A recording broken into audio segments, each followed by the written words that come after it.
আমরা আছি মাউন্ট আবুতে। আর মাউন্ট আবুতে আগের এপিসোডে আমরা দেখিয়েছি দিলওয়ারা টেম্পল। সেই দিলওয়ারা টেম্পল থেকে আমরা এগিয়ে চলেছি অচলেশ্বর মহাদেব টেম্পল এবং অচলগড়। এই যে অচলগড় হচ্ছে একটা ফোর্ট, এই জায়গাটায় অচলগড় ফোর্ট এবং অচলেশ্বর মহাদেব টেম্পল, এই জায়গাটা হচ্ছে মাউন্ট আবু থেকে 11 কিলোমিটার দূরে।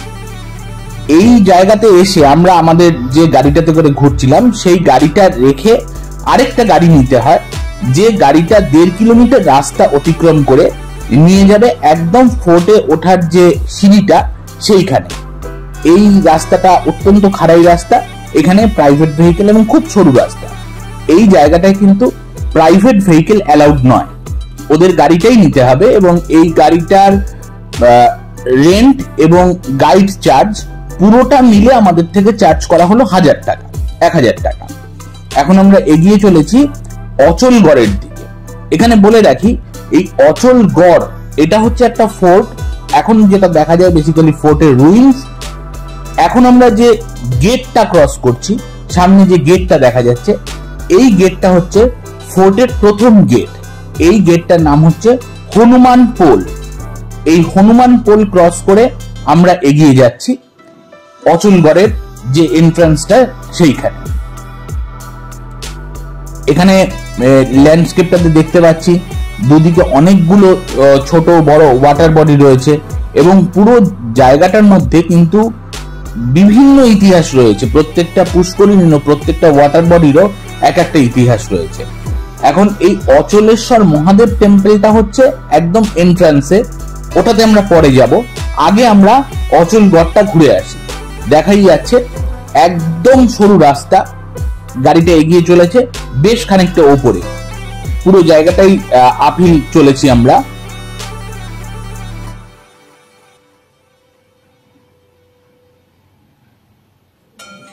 আমরা এসে দাঁড়ালাম এই এন্ট্রান্সটার সামনে।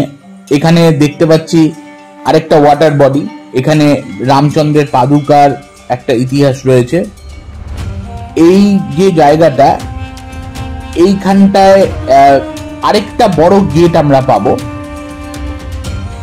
कपूर सागर तालाब जो तकलीफ जमाना এই সামনে যে আমরা পুকুরটা দেখছি, এই পুকুরটা হচ্ছে কপুর তালাব। এই কপুর তালাব থেকে কর্পূরের গন্ধ ভেসে আসে এবং এই যে কপুর তালাব, এখান থেকে কিন্তু গ্রামের চারিদিকে, এই পুকুর থেকে গ্রামের চারিদিকে জল সাপ্লাই করা হয়।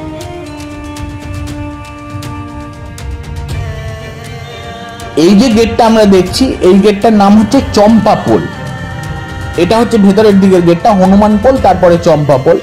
এইখান থেকে 250টা সিঁড়ি পেরিয়ে আমাদের যেতে হবে মূল যে অচলগড়টা সেখানে। এবং এই জায়গাটায় কিন্তু বহু পুরনো ছোট বড় মন্দির রয়েছে।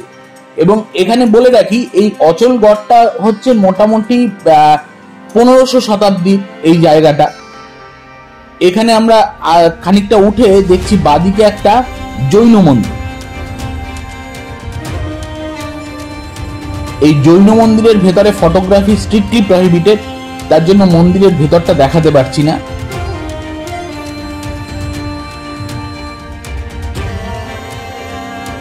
এই মন্দিরের মধ্যে কিন্তু হাফ প্যান্ট পরে যাওয়া যায় না। আমরা ঘুরে এলাম মন্দিরটা থেকে, ভীষণ সুন্দর আর্কিটেকচার। ভেতরে ফুল প্যান্ট পরে আসতে হয় বা হাফ প্যান্ট পরে গেলে ওনারা ধুতি প্রোভাইড করে। এবার আমরা আবার এগিয়ে চলেছি ফার্দার ওপরের দিকে। অনেকটা সিঁড়ি দিয়ে কিন্তু উঠতে হবে। এখানে আমরা এন্ট্রান্সে দেখতে পাচ্ছি যে এন্ট্রান্স টুয়ার্ডস চামুন্ডা মাতা মন্দির, যেটা একদম ওপরে আছে। একদম জঙ্গলি পরিবেশ। এই জায়গাটায় আমরা দেখলাম ডান দিকে পড়েছে কাল ভৈরবের মন্দির।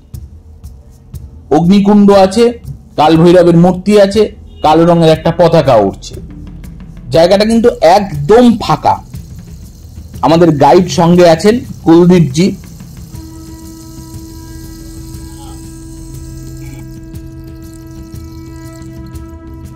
मेरा नाम है कुलदीप कुमार, जो छत्तीसगढ़ का रहने वाला हूँ और पूरा गाइडेंस करता हूँ। দাদা আছেন আমাদের সঙ্গে। আমরা এগিয়ে যাচ্ছি, এগিয়ে চলেছি ওপরের দিকে। কিছু স্থানীয় মানুষজনকে দেখতে পাচ্ছি। এইবার আমরা যে মন্দিরটার সামনে এলাম, একদম ভগ্নপ্রায় মন্দির। এটা হচ্ছে মীরাবাইয়ের মন্দির। এই সবকটা জায়গারই কিন্তু ঐতিহাসিক গুরুত্ব প্রচুর, তার কারণ এই প্রত্যেকটা জিনিস 1500 বা 1600 শতাব্দী, এবং এইগুলো তৈরি হয়েছিল স্থানীয় পরমারা ডাইনাস্টি সেই সময়। এখানে একটা পুকুর আছে, সেটার নাম হচ্ছে সাওয়ান ভাদ্র তালাও। এবার আমরা এসেছি চামুন্ডা মাতা মন্দিরের এখানে। এই জায়গাটা হচ্ছে চামুন্ডা মাতা মন্দির। এই চামুন্ডা মাতা মন্দির পেরিয়ে বেশ খানিকটা ট্রেক করে যেতে হয় যে জায়গাতে প্রপার ফোর্টটা দেখা যায়, ফোর্টের রুইন্সটা দেখা যায়, এবং সেখান থেকে একটা খুব সুন্দর ভিউ পয়েন্ট আছে। চারিদিকে জংলি গাছ, জংলি ফুল, রাস্তাটা একদম ফাঁকা, আমরা ছাড়া কেউ নেই এখানে।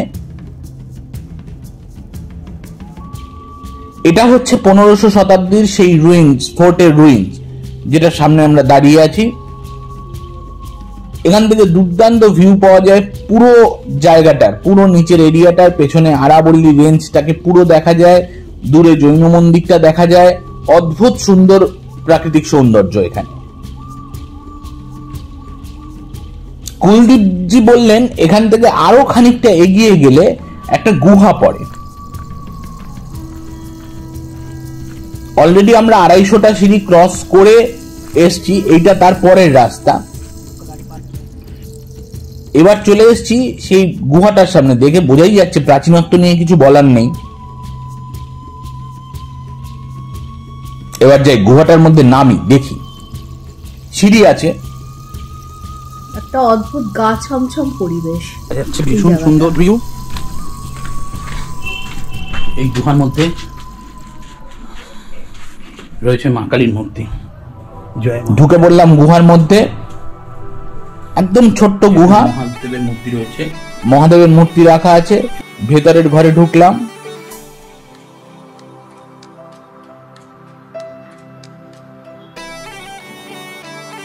এখানে আছে করাল বদনা মা কালীর মূর্তি, কালো রঙের। এটা কিন্তু পুরো একটা ন্যাচারাল গুহা দেখা যাচ্ছে। ওপরে কিছুটা ফাঁকাও রয়েছে গুহাটার, সেখান দিয়ে আলো আসছে।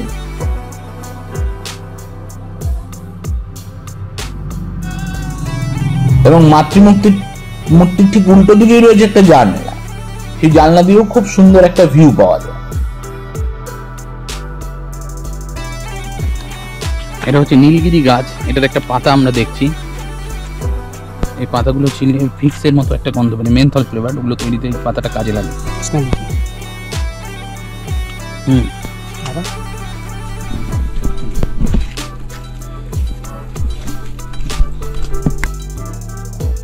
ফোর্ট থেকে বেরিয়ে এসে এবার আমরা প্রবেশ করছি। এটা কিন্তু ফোর্টের নিচে, আমরা নেমে এসেছি একদম এন্ট্রান্সের আগে অচলেশ্বর মহাদেবের মন্দির।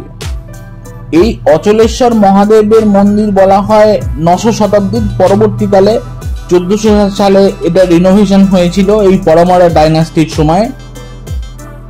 বাইরে একটা ছোট মার্কেট প্লেস আছে, মার্কেট প্লেসটা পেরিয়ে আমরা প্রবেশ করলাম মন্দিরের মধ্যে। এটা কিন্তু একটা মন্দির কমপ্লেক্স। ঢুকে বাদিকে দেখলাম এবং অপূর্ব সুন্দর একটা মার্বেলের কারুকার্যওয়ালা জায়গা রয়েছে, যার মধ্যে আমরা যাচ্ছি। ওপরের মার্বেলের কারুকার্যটা দেখুন কি অপূর্ব, বিভিন্ন মূর্তি করা রয়েছে।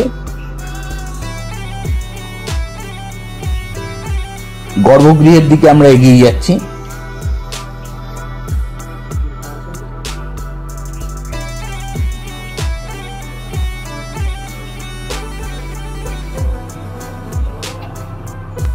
এইটা হচ্ছে দশাবতার মন্দির। এখানে একদম মাঝখানে আছে কোষ্ঠী পাথরের বিষ্ণু, দুদিকে দশাবতার মূর্তি রয়েছে।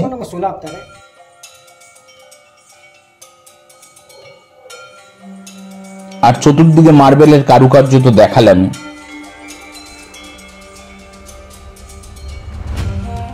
অচলেশ্বর মহাদেবের পাশে এখানে আছে কোটেশ্বরজির মূর্তি।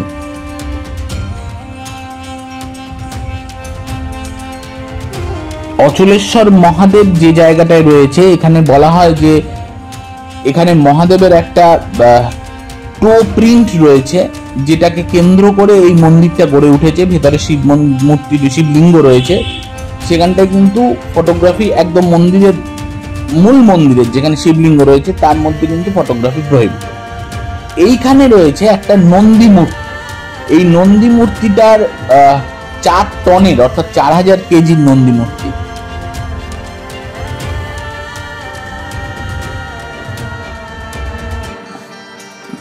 মন্দির থেকে বেরিয়েই আমরা দেখতে পাচ্ছি একটা পুকুর রয়েছে। এই পুকুরের পাশে 3টে হাতির মূর্তি রয়েছে। এই জায়গাটাকে বলা হয় যে এই জায়গাটায় নাকি একটা ওয়ে অফ হেল রয়েছে।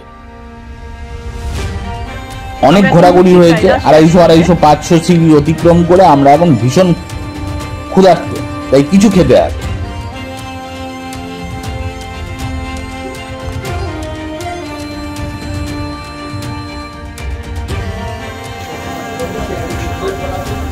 এখন আমরা ধোসা খাবো।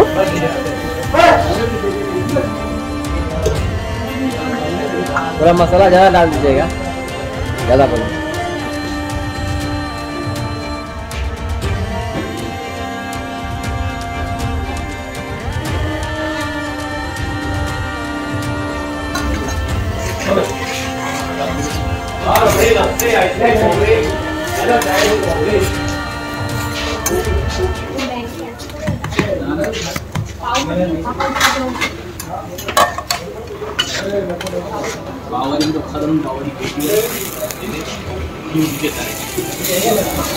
ধোসা বানানো হয়ে গেছে, এখন সাম্বার মশলা দিচ্ছে, সাম্বার ডাল দিচ্ছে।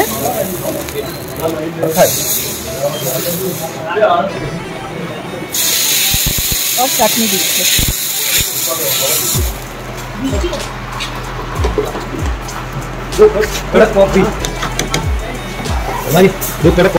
আজকে আমরা দুপুরবেলা আমরা নিয়েছি ধোসা,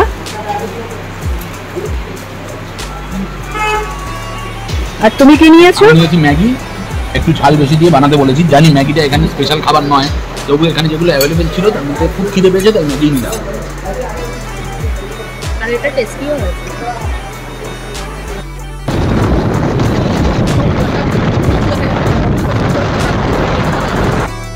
অচলেশ্বর মন্দির দেখে বেশ কয়েক ঘন্টা সময় কাটিয়ে খাওয়া দাওয়া করে আমরা এখন আবার স্টার্ট করলাম। যাচ্ছি গুরু শিখর। নেক্সট ব্লগে তোমাদের সঙ্গে আমার দেখা হচ্ছে গুরু শিখরে। ব্লগটা তোমাদের কেমন লাগলো জানিও, ভালো লাগলে লাইক শেয়ার অ্যান্ড কমেন্ট করবে, আর যারা এখনো আমার চ্যানেল সাবস্ক্রাইব করোনি তারা সাবস্ক্রাইব করে দেবে। টাটা।